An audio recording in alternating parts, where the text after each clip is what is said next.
नमस्कार दोस्तों आज इस वीडियो में हम बात करने वाले हैं एक ऐसी जन्म कुंडली के बारे में जिस जातक की दोनों किडनियां फेल हो गई हैं। उनकी जन्म कुंडली का विश्लेषण करके अब आपको बताने वाले हैं कि इस जन्म कुंडली में ऐसे कौन से योग बन रहे हैं जिस कारण किडनी पर इसका इफ़ेक्ट हुआ है। आखिर कौन से ग्रह योगों और दशा के आधार पर इसका निरीक्षण करना चाहिए। दोस्तों, ये एक तुला लगन की जन्म कुंडली है। 5 सितंबर 1971 का जन्म है। तुला लगन की ये जन्म पत्री है और कुंभ राशि का यहाँ पर जन्म है। तो आप देख सकते हैं गुरु यहाँ पर दूसरे घर में है, मंगल राहु की युति चौथे घर में है, चंद्रमा 5वें घर में है, शनि अष्टम घर में है, केतु 10वें घर में है और सूर्य शुक्र और बुध की युति 11वें घर में सिंह राशि में है।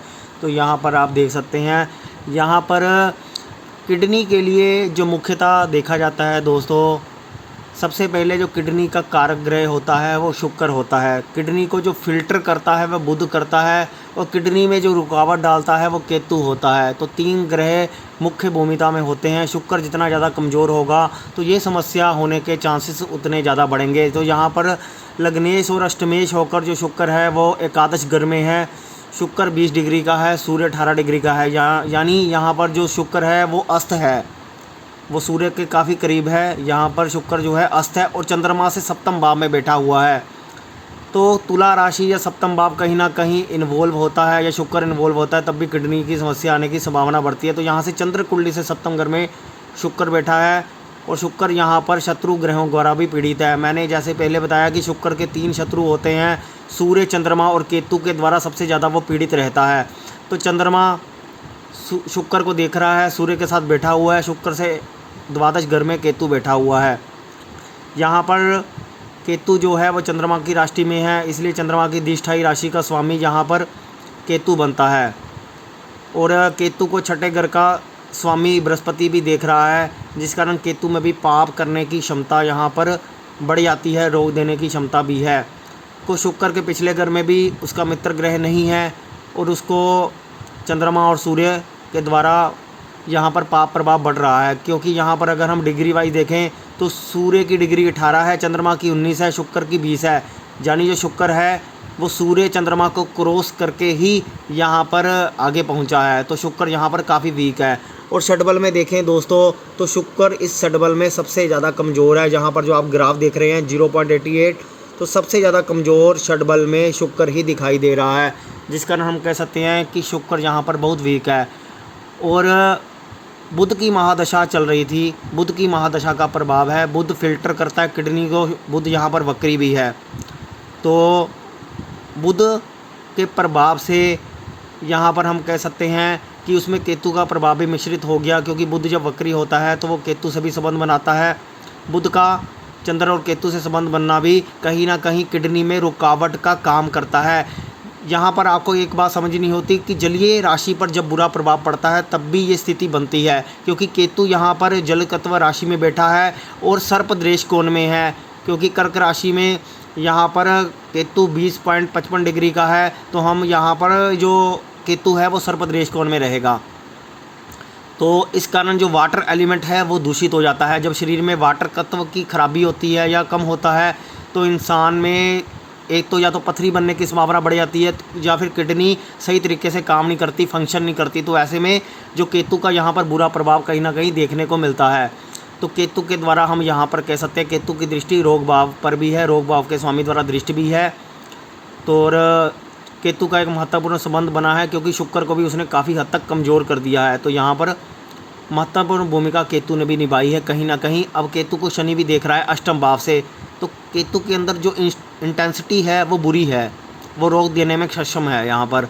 तो हम कह सकते हैं कि यहाँ पर केतु के द्वारा भी रोग होता हुआ दिखाई दे रहा है। तो मैंने जैसे आपको कहा कि किडनी के लिए शुक्र का पीड़ित होना जरूरी है, बुध का कहीं ना कहीं रोल होता है और केतु संबंध बनाता है, तभी किडनी रोग होने की या किडनी फेलियर होने की संभावना रहती है। क्योंकि केतु ही किडनी में जब ब्रेक लगाता है तो किडनी फेल हो जाती है, ऐसी संभावना बनती है। तो यहाँ पर बुध की महादशा में ही इस जातक को ये समस्या आई। बुध में गुरु की अंतर्दशा, क्योंकि गुरु रोग भाव का स्वामी था, इसलिए जहाँ पर जब छठा घर एक्टिव हुआ तो रोग होने की संभावना भी बढ़ी। और डी 27 चार्ट में जो स्ट्रेंथ का चार्ट होता है उसमें जो शुक्र है वो छठे घर में बैठा हुआ है, चाहे ओन साइन का है, लेकिन छठे घर में बैठने का मतलब है कि इंसान को शुक्र से संबंधित बीमारियां आने की संभावना कई गुना रहेंगी। तो ऐसे केस में यहाँ पर संभावना बनती है। और आप देख सकते हैं कि जो ये ग्रह स्थितियाँ उसके द्वार पर भी बनी, और नवांशा चार्ट भी आप देख सकते हैं। नवांशा चार्ट में भी शुक्र ओन साइन का है। कई बार हम कहते हैं कि शुक्र का ज़्यादा बली होना भी, क्योंकि शुक्र यहाँ पर बली है लेकिन यहाँ पर षडबल में अत्यंत वीक है, तो और पाप ग्रहों से ग्रस्त है। जब कोई शुभ ग्रह पापी हो जाता है और वर्ग चार्ट में बली हो जाता है तो वो अत्यधिक नुकसान पहुंचाता है, अशुभ फल देता है। लोग कहते हैं षडबल में जब भी कोई ग्रह मजबूत होता है तो वो अच्छा रिजल्ट देता है, या फिर ख़राब होता है तो ख़राब रिजल्ट देता है। या जहाँ पर शुक्र जो वर्ग चार्ट में अच्छा दिखाई देता है लेकिन षडबल में कमज़ोर होने के कारण और ग्रहों द्वारा पीड़ित होने के कारण यहाँ पर शुक्र अशुभ फल दे रहा है, ओन साइन होने का बावजूद भी।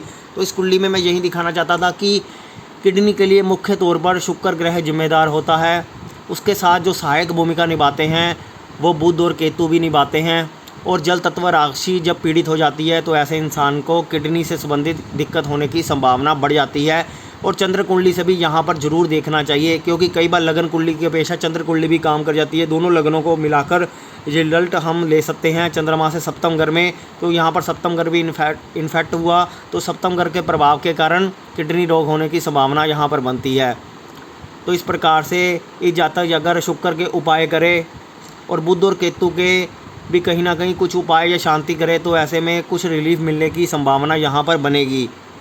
तो इस केस स्टडी में मैं यही कहना चाहता था कि चाहे लग्नेश होकर शुक्र एकादश घर में बैठ जाए या बलवान हो जाए वर्ग चार्ट में, तब भी हमें ये नहीं भूलना चाहिए कि वो भी बीमारी दे सकता है। वैसे भी शुक्र जो है एकादश घर में बैठा है, छठे से छठे घर में होने के कारण रोग को बढ़ाता है। शत्रु राशि में भी बैठा है, सिंह राशि, और शत्रु ग्रहों द्वारा पीड़ित है।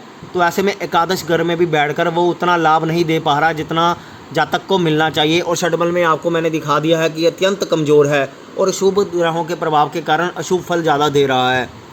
तो इस जन्म कुंडली के माध्यम से मैं यही कहना चाहता था। उम्मीद है आपको ये जन्म कुंडली विश्लेषण पसंद आया होगा या आपने इससे कुछ सीखने की कोशिश अवश्य की होगी। तो दोस्तों अब इस वीडियो को यही विराम देते हैं। अगर आपको वीडियो पसंद आया तो कृपया चैनल को सब्सक्राइब जरूर करें और वीडियो को लाइक अवश्य करें। धन्यवाद दोस्तों।